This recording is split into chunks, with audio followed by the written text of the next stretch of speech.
आजाद बलूचिस्तान की हिमायती और मानवाधिकार कार्यकर्ता करीमा बलोच अपनी जान बचाकर पाकिस्तान से कनाडा पहुंचती है। वहां वो पनाह लेती, लेकिन उसी कनाडा में एक रोज अचानक झील किनारे रहस्यमयी हालत में उनकी लाश मिलती है। करीमा ऐसी दूसरी बलूच नेता है जिनकी लाश विदेश में मिली, और वो भी संदिग्ध हालत में। शक जताया जा रहा है कि करीमा का कत्ल हुआ है, और ये काम किसी और ने नहीं बल्कि पाकिस्तानी खुफिया एजेंसी ISI ने किया है। दरअसल करीमा लगातार पाकिस्तानी फौज और सरकार के खिलाफ बोलती रही।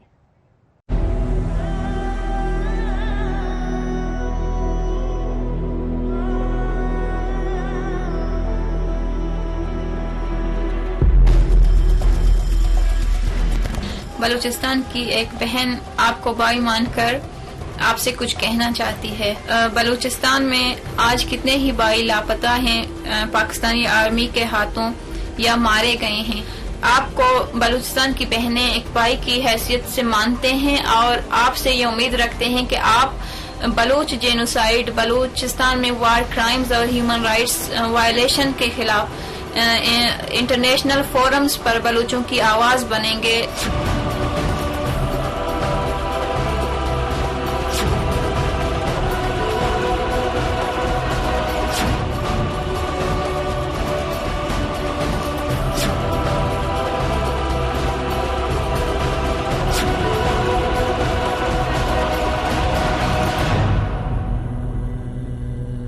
महिला बलोच नेता करीमा बलोच की रहस्यमयी मौत ने दुनिया को सन्न कर दिया है। उनकी मौत कोई हादसा है या फिर कत्ल, इस सवाल पर फिलहाल धुंध छाई है। यह और बात है कि बलूचिस्तान मूवमेंट से जुड़े तमाम लोगों का ये मानना है कि ये मौत मामूली नहीं बल्कि पाकिस्तान की बदनाम खुफिया एजेंसी ISI की साजिश का अंजाम है।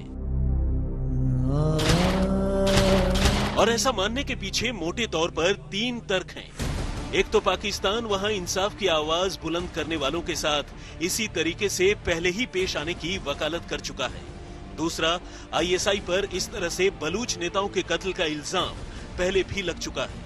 और तीसरा, ये अपनी तरह का दूसरा मौका है जब किसी बलूच एक्टिविस्ट की इस तरह रहस्यमयी हालत में विदेश में मौत हुई है। इससे पहले पत्रकार साजिद हुसैन की स्वीडन में संदिग्ध हालत में जान चली गई थी। करीमा की मौत पर खुद उनके शौहर और बलोच एक्टिविस्ट हम्माल हैदर ने भी कत्ल का शक जाहिर किया है। करीमा विदेश में मारी गई दूसरी ऐसी बलोच नेता हैं जिनकी मौत पर शक है। इससे पहले स्वीडन में रहने वाले बलोच पत्रकार साजिद हुसैन की मौत भी शक के घेरे में रही है। साजिद मार्च में गायब हो गए थे और 1 मई को उनकी लाश मिली थी, और इत्तेफाक से करीमा और साजिद दोनों की लाशें पानी के किनारे ही मिली। सूत्रों की माने तो करीमा 20 दिसंबर को अपने घर के पास टहलने गई थी और फिर अचानक कहीं गायब हो गई। इसके बाद उनका कुछ भी पता नहीं चला। घर वालों ने करीमा की गुमशुदगी की रिपोर्ट लिखवाई और तब कनाडा पुलिस ने लोगों से करीमा को ढूंढने में मदद करने की अपील की। लेकिन 2 दिन बाद करीमा की मौत की मनहूस खबर सामने आ गई। 22 दिसंबर को उनकी लाश एक झील के पास पाई गई। पुलिस को करीमा की लाश टोरंटो के पास हार्बर फ्रंट में मिली, जिसे करीमा के पति हम्माल हैदर और उनके भाई ने पहचाना। स्वीडन में हुई साजिद की मौत के मामले में भी एक चौंकाने वाली बात ये थी कि उनकी लाश भी एक नदी के पास मिली थी, और इत्तेफाक से तब उनकी मौत को भी स्थानीय पुलिस ने कत्ल मानने से इनकार कर दिया था। साजिद के परिवार ने स्वीडन की सरकार से इस मामले की तफ्तीश की मांग की थी, लेकिन सच्चाई यही है कि अब तक इसकी कोई रिपोर्ट सामने नहीं आई है। दोनों ही मामलों में घर वालों का दावा है कि साजिद और करीमा शारीरिक और मानसिक तौर पर बिल्कुल स्वस्थ थे। ऐसे में उनकी जान देने या डूबकर मरने की संभावना भी नहीं है। उधर करीमा के पति हम्माल हैदर ने दावा किया है कि पिछले कुछ दिनों से उन्हें और करीमा को कुछ धमकी भरे गुमनाम फोन कॉल्स आ रहे थे, और तो और सोशल मीडिया के जरिए भी उन्हें लगातार धमकियां दी जा रही थी। उन्हें पाकिस्तान के कई नंबरों से व्हाट्सएप कॉल भी आते थे। ऐसे में अब ये वारदात उन्हीं धमकियों की एक कड़ी से अलग कुछ भी नहीं। इसमें कोई दो राय नहीं कि बलूच मूवमेंट से जुड़े लोग पाकिस्तान के लिए मुसीबत पेश करते रहे हैं। दुनिया भर में बलूचों ने जितनी पाकिस्तान की पोल खोली है उतनी शायद ही किसी और ने खोली होगी। ऐसे में पाकिस्तान के राष्ट्रपति रहे जनरल परवेज मुशर्रफ खुद विदेशों में रह रहे ऐसे लोगों के खिलाफ खुफिया ऑपरेशन की बात कही थी। एक इंटरव्यू में मुशर्रफ ने ऐसे ऑपरेशंस को देश के लिए जरूरी बताया था। अब सवाल यह है कि क्या पाकिस्तान ने मुशर्रफ की इन्हीं बातों पर अमल करते हुए बेगुनाहों को निशाना बनाना शुरू कर दिया है?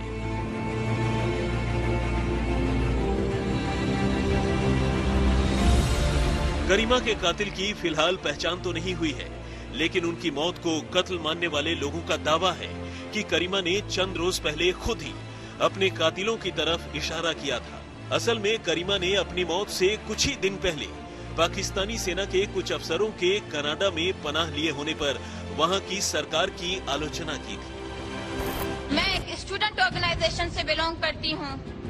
मेरे कितने साथी, मेरे स्टूडेंट्स, दोस्त कितने, मैंने उनकी लाशें पाकिस्तानी इन्हीं दहशतगर्द और शिद्दत पसंद आर्मी के मुझे लौटाई हैं। उनके चेहरे भी देखने पहचानने के लायक नहीं थे। उन पे तेजाब फेंक दी गई, उनकी लाशों पे उनको ड्रिल किया गया। तो और वही आर्मी आज कनाडा में असाइलम लेकर फैसिलिटाइज की जा रही है उनको कैनेडियन हुकूमत की जानिब से। करीमा ने बलूच स्टूडेंट्स ऑर्गेनाइजेशन के नेता के तौर पर बलूचिस्तान को पाकिस्तान से आजादी दिलाने के लिए मुहिम छेड़ रखी थी, जबकि पाकिस्तान इस संगठन को आतंकी संगठन करार दे चुका है। ऐसे में बलूचिस्तान की आजादी की मांग करने वाले लोग पाकिस्तान की आंखों में कांटे की तरह खटकते रहे हैं। आज तक ब्यूरो। प्रधानमंत्री नरेंद्र मोदी को अपना भाई मानने वाली करीमा बलोच जब मुंह खोलती थी तो पूरी दुनिया सुनती थी। बलूचिस्तान की एक तरह से वो आवाज थी। पाकिस्तानी सरकार और फौज के खिलाफ वो लगातार बोलती रही, और वो भी बाकायदा सबूत के साथ, जिसकी वजह से पाकिस्तानी फौज हमेशा तिलमिलाया करती थी।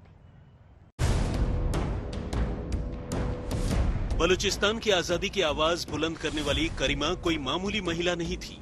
उन्हें हाल ही में दुनिया की 100 ताकतवर महिलाओं की फहरिस्त में जगह मिली थी।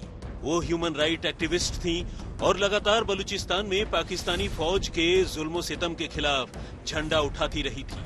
उन्हें बलूचों की सबसे मजबूत आवाज के तौर पर जाना जाता था। करीमा बलूच स्टूडेंट ऑर्गेनाइजेशन आजाद की पूर्व चेयरपर्सन भी थी। कनाडा में रहते हुए भी वो सोशल मीडिया पर पाकिस्तान सरकार और वहां की फौज के खिलाफ लिखती रहती थी। अल्पसंख्यकों और बलूच महिलाओं पर किए जा रहे जुल्म को लेकर उन्होंने कई चौंकाने वाले खुलासे किए थे। यहाँ तक कि वो बलूचिस्तान में हो रहे अत्याचार का मामला स्विट्जरलैंड में हुए यूनाइटेड नेशंस के सेशन में भी उठा चुकी थी।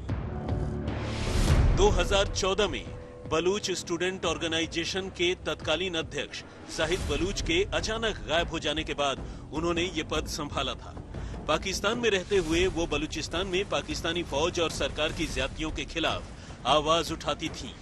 तभी से वो पाकिस्तान की आंखों में खटकने लगी थी, जिसके बाद पाकिस्तानी सेना ने उन पर हमला कर दिया था, जिसमें वो किसी तरह बच निकली। करीब 1 साल तक अंडरग्राउंड रहने के बाद वो किसी तरह पाकिस्तान से बाहर निकलने में कामयाब रही। उन्होंने 2016 में कनाडा में शरण ले ली थी। 2016 में ही उन्होंने बलूचिस्तान की बहनों की तरफ से प्रधानमंत्री नरेंद्र मोदी के लिए रिकॉर्ड किया हुआ रक्षाबंधन संदेश भेजा था। इसमें उन्होंने प्रधानमंत्री मोदी को अपना भाई बताया और उनसे बलूच लोगों की आवाज बनने की अपील की। इस पोस्ट के बाद वे भारतीय मीडिया में सुर्खियों में आई। हालांकि इस पोस्ट के बाद पाकिस्तान ने करीमा समेत 3 बलोच नेताओं पर केस दर्ज किया था। इन सभी पर पाकिस्तान के खिलाफ युद्ध छेड़ने की कोशिश और पाकिस्तानी अफसर पर हमला करने का आरोप लगा था। बलूचिस्तान की एक बहन आपको भाई मानकर आपसे कुछ कहना चाहती है। बलूचिस्तान में आज कितने ही भाई लापता हैं, पाकिस्तानी आर्मी के हाथों या मारे गए हैं। आपको बलूचिस्तान की बहनें एक भाई की हैसियत से मानते हैं और आपसे ये उम्मीद रखते हैं कि आप बलूच जेनोसाइड, बलूचिस्तान में वार क्राइम्स और ह्यूमन राइट्स वायलेशन के खिलाफ इंटरनेशनल फोरम्स पर बलूचों की आवाज बनेंगे। 2016 में कनाडा में शरण लेने के बाद करीमा बलोच पाकिस्तान से बाहर फ्री बलूचिस्तान आंदोलन का सबसे चर्चित चेहरा बन गई थी। वो संयुक्त राष्ट्र में भी पाकिस्तान के अत्याचारों के खिलाफ बलूचिस्तान की सबसे बुलंद आवाज थी। बलूचिस्तान की सबसे बुलंद आवाज थी। पाकिस्तानी सरकार के लिए तो मेरा ये मैसेज है कि हमें उनसे कोई तवक्को नहीं, लेकिन इंटरनेशनल बॉडीज जो है, यूएनओ है, हम तब तक उनको अपनी आवाज़ पहुंचाते रहेंगे जब तक हम उन्हें कन्विंस न कर लें कि पाकिस्तान में बलूचों के साथ जो वार क्राइम्स हो रहे हैं, ये जेनोसाइड हो रहा है, हम उनके लिए उनको कन्विंस करेंगे ताकि वो वहाँ पे सर्वे करें और वहाँ पे सिचुएशन जो है ना अपनी आंखों से देख लें। बलूच नेशनल मूवमेंट के लिए करीमा बलोच की मौत एक बड़ा नुकसान है।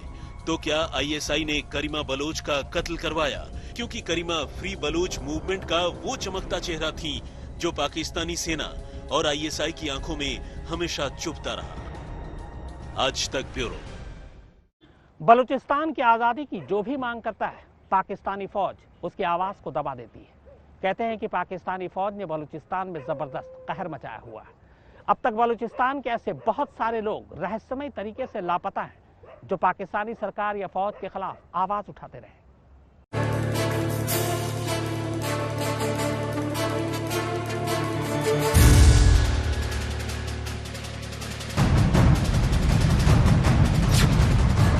किसी का बच्चा सालों से लापता है।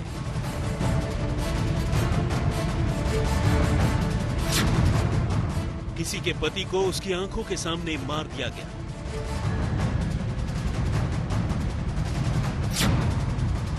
किसी को आर्मी उठा ले गई थी, अगले दिन उसकी लाश मिली।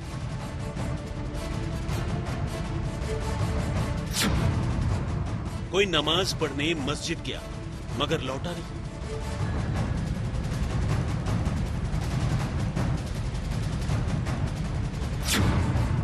कोई शादी में शामिल होने जा रहा था और उसे रात के अंधेरे में गोली मार दी गई।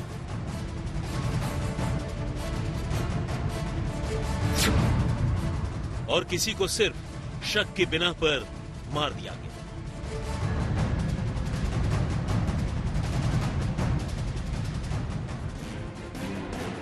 अगर आप बलूचिस्तान के निवासी हैं तो आप नहीं बता सकते कि अगले पल आपके साथ क्या होने वाला है। कहने का मकसद सिर्फ इतना है कि पाकिस्तानी सरकार की निगाहों में इस कबीले के लोग हमेशा से संदिग्ध रहे हैं। किसी पर जरा भी शक होता है तो अगले दिन सुबह उसकी लाश मिलती है। न कोई केस, न सुनवाई, बस तबाही ही तबाही।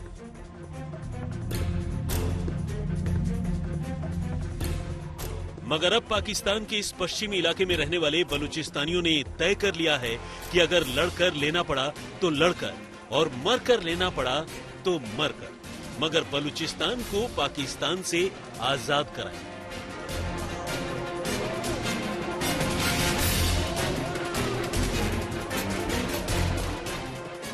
यूं तो बलूच कबीले के लोग हमेशा से ही पाकिस्तान से अलग रहना चाहते थे, मगर पाकिस्तान ने हमेशा उन्हें इस्लाम के नाम पर पहला फुसला कर रखा।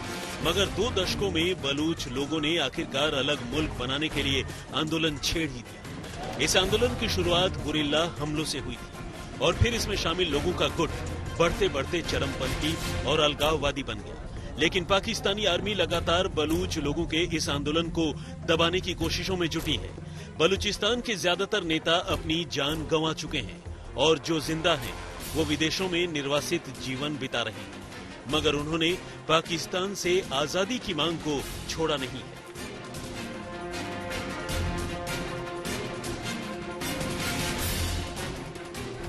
दो 2004 से लेकर अब तक करीब 25,000 से ज्यादा लोग गायब हैं। गायब होने वालों में महिलाएं, बच्चे और बुजुर्ग शामिल हैं। 2004 में सैन्य ऑपरेशन की शुरुआत परवेज मुशर्रफ ने की थी।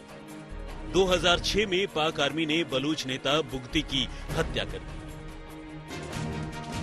आजादी के वक्त बलूचिस्तान के लोगों की मांग को नजरअंदाज करके इसे पाकिस्तान में मिला तो दिया गया, मगर गाहे बगाहे बलूच कबीले के लोग खुद को पाकिस्तान से अलग कर नए राष्ट्र की मांग करते हैं। साल 2000 के बाद से इस मांग ने जोर पकड़ना शुरू किया और तभी से शुरू हुआ पाकिस्तान में बलूचिस्तान पर सितम।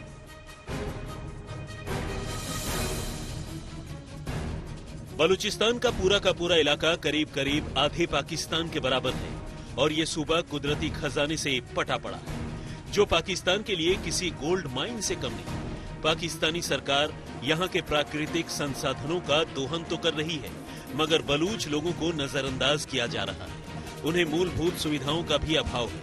यही वजह है कि पाकिस्तान तो फिर भी तरक्की कर रहा है, मगर बलूचिस्तान पिछड़ता जा रहा है। पाकिस्तान की सरकार बलूचिस्तान के लोगों को शिक्षा, रोजगार, पीने का साफ पानी, स्वास्थ्य जैसी जरूरत की चीजें मुहैया कराने में असफल रही है, जिसकी वजह से ये लोग आज भी कबायली ही बने हुए हैं।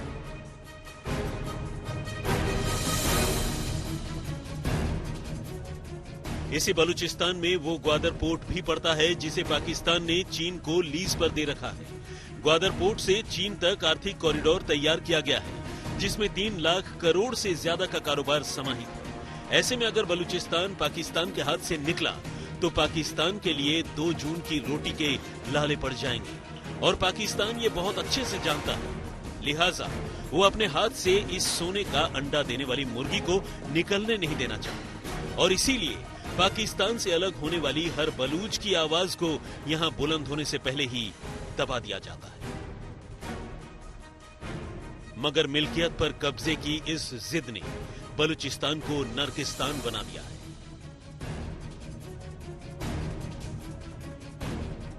जिस बलूचिस्तान से पाकिस्तान को जिंदगी मिलती है, जीने के लिए जरूरी खनिज संपदाएं मिलती हैं, जिसकी जमीन पर वो एटमी ताकत की नुमाइश करता है, उसी जमीन पर बलूचों का ही खून बहाने में उसे रत्ती भर भी दर्द नहीं होता। कहते हैं कि पाकिस्तानी आर्मी बलूचिस्तान में रासायनिक हथियारों का इस्तेमाल करने से भी गुरेज नहीं करती। अगर खुद मुख्तारी गुनाह है, तो बलूच लोगों का यही गुनाह उनके लिए सबसे बड़ी सजा बन गया।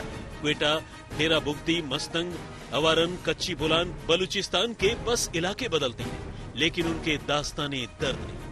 पाकिस्तान को लगता है कि वो अपने फौजी बूटों तले बलूचिस्तान की आजादी की तमन्ना को कुचल देगा, लेकिन जो आग उसने बलूचिस्तान में लगाई है, उसकी आंच में इस्लामाबाद पिघल सकता है।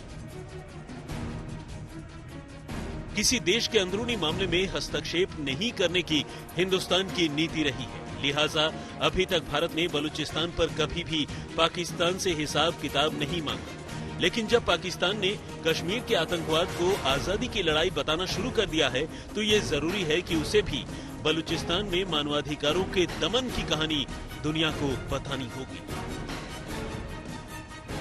आज तक ब्यूरो। तो वारदात में फिलहाल इतना ही, मगर आज तक पर खबरों का सिलसिला लगातार जारी है।